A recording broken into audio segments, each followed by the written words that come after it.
So hello, no, ngayon pag-usapan ito tungkol sa nangyayari ngayon dito sa atin, no, sa bansa or mundo natin, no, sa gira sa Middle East, no. Alam niyo naman, no, na gira ngayon, di ba? Alam niyo, matagal kong hinintay ang pagkakataong ito na kikilos ang US sa pag-atake talaga. Ilang taon kong hinintayan kasi nga gusto kong ma-prove na ang sinasabi dito sa Biblia ay ang bansa na yan. No? Gusto kong ma-prove kasi dito kasi sa Biblia nagbabala kasi na may bansa, yung bansa na yan. Lalo na dito sa Daniel, ang hulugan doon sa mga dragon, yung may mga 7 dragon, 7 ulo, may mga sungay. So, yun, hinihintay ko no, yung pagkakataon ngayon nakikilos siya. Kasi sabi ko, pag darating yung mga pagkakataon nakikilos yan, sasabihin, nangangahulugan yan, na nagsisimula na. Nagsisimula na siyang gumalaw. Nagsisimula na siyang gumalaw. Yung mga tao ngayon, minsan nagreklamo na kasi nga dito, kasi sa kabagsik nga nitong bansa na ito. Wala pa yan. Totoo yan, wala pa yan. Naalala niyo yung babala ni Trump, sabi niya, gusto niyang sakupin ang Greenland. Tapos ngayon, bigla niyang inatake ang Iran. Yung Greenland na yan, kung hindi ako nagkakamali, parang kaalyado hata niya yan eh. Member sa Europe ata yan, hindi ko kabisado yung mga lugar na yan. Kaalyado nila yan. Tapos bigla niyang inatake ngayon ng Iran. Tapos sinabi na naman niya, Cuba is next. 'Di ba? Dito sa Biblia, dito sa Revelation at saka dito sa sulat ni Propeta Daniel, nagbabala na yan patungkol sa isang dragon. Yang taong yan, simula pa lang yan, or isa pa lang yan sa isang dragon doon.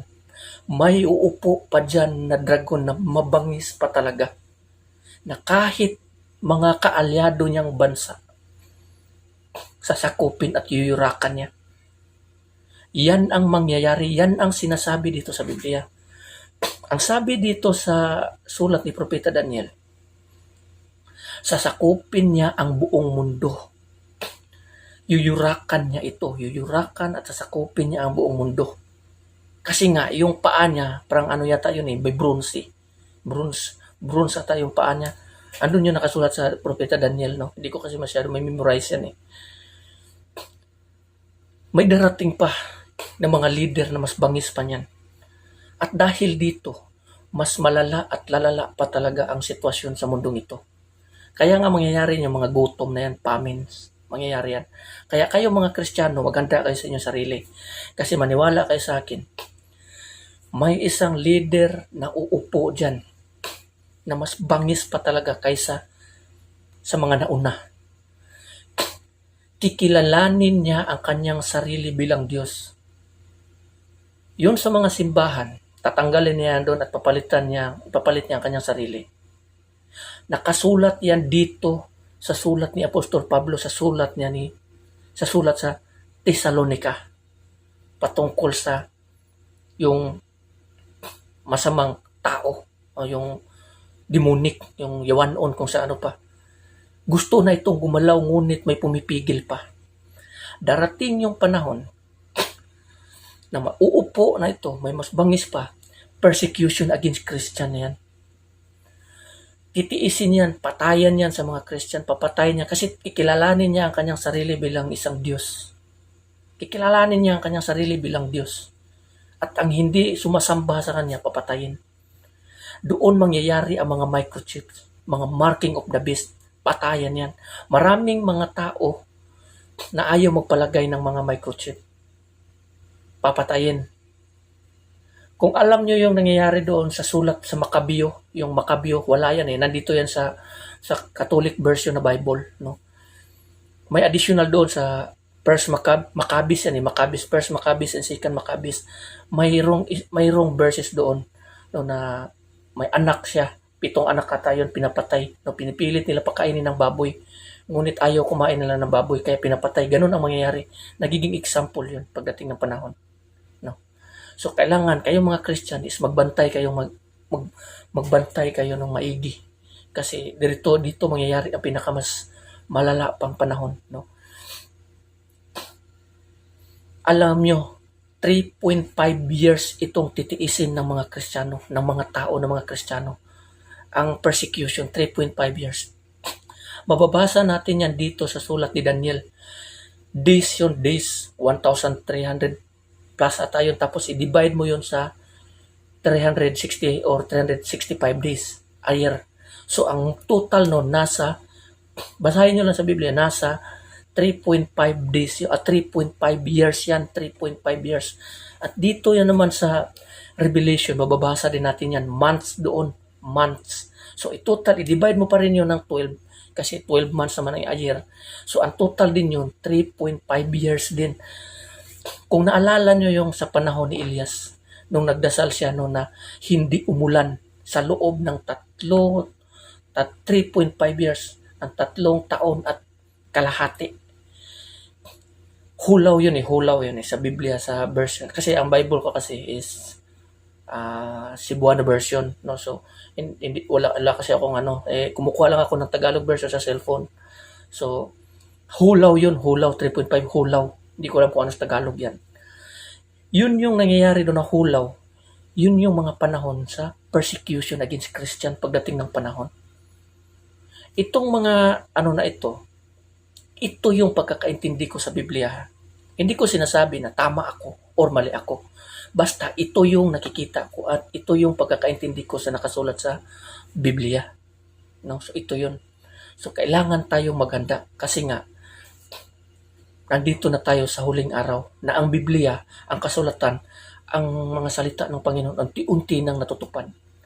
Diyan sa mga bansa na yan, sa Amerika na yan, darating yung panahon na dahil nga sa mga nangyayaring mga persecution against Christian, tapos kikilalanin niya ang kanyang sarili bilang Diyos at wala na siyang Diyos na kikilalanin kundi sarili na niya, doon aabot sa langit ang kanyang kasalanan. Kaya nga babala ng Panginoon lumayo kayo sa kanya o aking mga tao. Kasi nga ang kasalanan niya umabot na sa sukdulan, umabot na sa langit. Kaya yung bansa na yan, mapaparusahan yan pagdating ng panahon. Bakit ko nasasabing mapaparusahan yan? Dito sa sulat ni Nahum ata yun Anong sabi doon? I am against you, Nineveh. Ang Nineveh, isang parables yan. Nineveh, may lugar yan noon, pero sa ngayon na modern, US yan. Dito naman sa Biblia, ang pagkabagsak niyan, ang tawag niyan, modern Babylon. Noon, ang pinakamalakas sa bansa noon is Babylonia.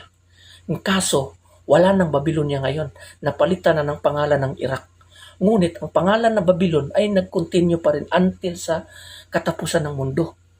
So, sino ang Babylon? Sinong pinakamalakas na bansa ngayon? Kung noon, ang pinakamalakas na bansa noon, Babylon. Ngunit, ngayon, continue pa rin ang pangalan na Babylon. So, sinong pinakamalakas na bansa ngayon? US. Di ba naalala nyo, sabi lagi ni Trump, Make America Great Again. Tapos may sombrero pa siya nakalagay dito, Make America Great Again. Ang sabi ng Panginoon, mawawasak yan. Mababasa niya doon sa Biblia, mag-iyakan yung mga tao, yung mga nasa barko, o mga ganun. Mababasa niya doon sa Revelation. Alam niyo kung sino magpapabagsak niyan? Anong bansa magpapabagsak niyan? Doon sa kasulatan sa propeta, hindi ko alam kung saan ba yung nababasa ko, parang sa Nahum ata yun, na mga sundalo na naghahanda na mag-atake sa bansa na yan, magpapabagsak niyan. Yung may mga panangga sila na kulay pula. Ano yung kulay pula na panangga? Nangangahulugan yan panahon ngayon is flag yan. Flag lang, flag. Anong flag sa mundong ito na may kulay pula? China. China ang kulay pula na flag. Siguro, North Korea, pero parang China ay yung ano-ano yun dyan Tapos dito naman sa sulat ni Jeremiah, patungkol sa scroll na nakita ni Jeremiah na pinapalipad ng Panginoon patungkol doon sa punta doon sa bansa na yon. Tapos humingi ng si Jeremiah, sabi ng Panginoon, humingi ng kapatawaran si Jeremiah na sana hindi tuloy. Sabi, sige, hindi ko tutuloy. So yung scroll na yon, nangangahulugan yon, nuclear yon. Kung hindi ako nagkakamali, yan ang magpapabagsak sa bansa niyan pagdating ng panahon kasi nga yung kasalanan niya umabot na sa langit. No? So ito yung pagkakaintindi ko dito sa Biblia. No? So kung meron kayong sariling pagkakaintindi, so kung sabihin nyo mali ako, so siguro mali ako, pero ito yung pagkakaintindi ko. Kung mali man ako, tatanggapin ko, pero ito yung naintindihan ko. Pwede nyo ako rectify, i-explain nyo sa akin ng maigi. Kung tama kayo, tatanggapin natin yon. At mali ako, tatanggapin ko rin. No? So, basta ito yung pagkakaintindi ko, basta ito lang yung gusto ko malaman na pagdating ng panahon na yan, yung persecution against Christian, 3.5 years, kailangan magiging matatag yung pananampalataya natin. Kasi patayan yan pagdating yan persecution against Christian. No? So, hanggang dito na lang, maraming salamat and God bless everyone.